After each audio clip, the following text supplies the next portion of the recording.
Todos nós viveremos. Oremos pela vida, pelas crianças, por uma boa colheita e pela felicidade. Vocês terão o que for bom para vocês e eu o que for bom para mim. Deixemos pousar o gavião e deixemos a garça pousar também. Se um disser não ao outro, que a sua asa se parta. Trecho da página 28. É importante sempre lembrarmos o quão ricas são as culturas e tradições ao redor do mundo. Todas elas são reflexos de povos que há muito já sofreram e que ainda hoje trazem consigo essas marcas de batalha. Pois então, que abramos os nossos corações e a nossa mente para compartilhar e entender a cultura africana.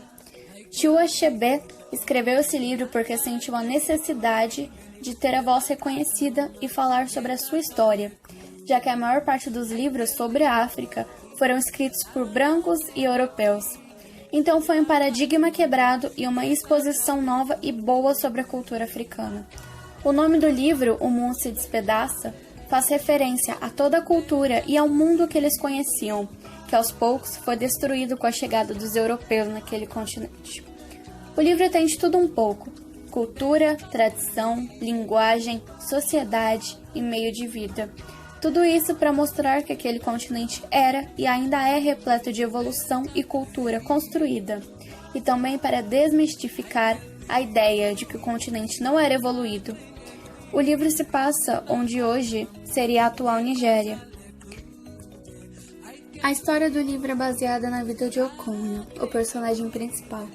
Ele é um personagem bem construído e nele é retratado um homem cheio de problemas, em que você consegue enxergar todos os traços da personalidade e o rumo que as ações dele irão tomar. O Okonjo tinha muita vergonha do pai por ele ser descrito como preguiçoso, dever para todo mundo e não se empenhar em nada. Isso fez com que o Okonjo tivesse muito medo de se tornar o reflexo do próprio pai. Então ele trabalhou muito e virou o homem mais importante da vila. Depois de sobreviver aquele ano, costumava dizer: "Estou certo de que sobreviverei a qualquer coisa", e debitava isso à sua inflexível força de vontade. O Okonjo virou um lutador extremamente capaz e ele conseguiu derrotar um dos homens mais fortes da aldeia. Ele também tinha 3 esposas e vários filhos, pois na vila era presente a poligamia. Ele tem uma característica na qual é muito machista, misógino e por muitas vezes torna-se odioso. O Okonjo tem medo de tudo que remete a sentimento e fraqueza, pois associa isso às mulheres, e por muitas vezes acabou maltratando-as. Ele não é um personagem bom, ele é um anti-herói, e ao decorrer do livro ele comete muitos erros que acabam despedaçando a imagem dele, e a reputação dele piora cada vez mais ao ponto dele ser exilado da tribo. Quando ele voltou para a tribo, os missionários brancos já estão lá, numa tentativa de alcançar a maior quantidade de pessoas para mandar elas ao céu. Esses missionários achavam que a cultura e tradição das colônias era errada, pois a única certa era a deles, que era o cristianismo.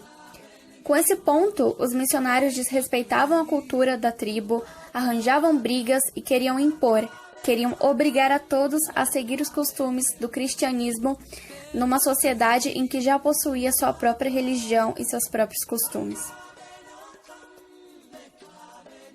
Quando Okonjo ele voltou, ele achou tudo um absurdo. Ele percebeu que muitas pessoas da tribo estavam se convertendo, inclusive o filho dele. Ele nunca gostou do filho por ser meio afeminado, então vendo essa conversão para o cristianismo, ele passou a odiar de vez. Os missionários, eles não são o foco total do livro. O livro é voltado para os problemas internos daquela sociedade. É uma construção que eles tinham que foi despedaçada pelos missionários, que simplesmente chegaram obrigando todo mundo a engolir uma religião que não era deles, na base da força.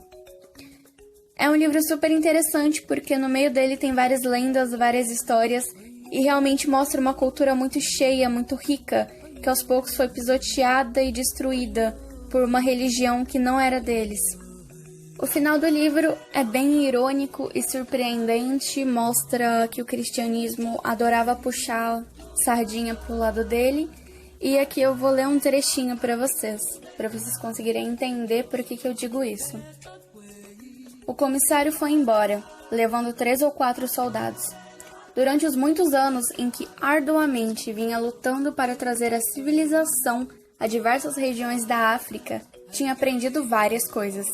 Uma delas era que um comissário distrital jamais deveria presenciar cenas pouco dignas, como, por exemplo, o ato de cortar a corda de um enforcado. Se o fizesse, os nativos teriam uma pobre opinião dele. No livro que planejava escrever, daria ênfase a esse ponto. Enquanto percorria o caminho de volta ao tribunal, ia pensando em seu livro. Cada dia que passava trazia-lhe um novo material. A história desse homem que matara um guarda e depois se enforcara daria um texto bem interessante. Talvez rendesse até mesmo um capítulo inteiro, ou talvez não um capítulo inteiro, mas pelo menos um parágrafo bastante razoável. Havia tantas coisas a serem incluídas que era preciso ter firmeza e eliminar os pormenores. O comissário, depois de muito pensar, já havia escolhido o título do livro: A Pacificação das Tribos Primitivas do Baixo Níger.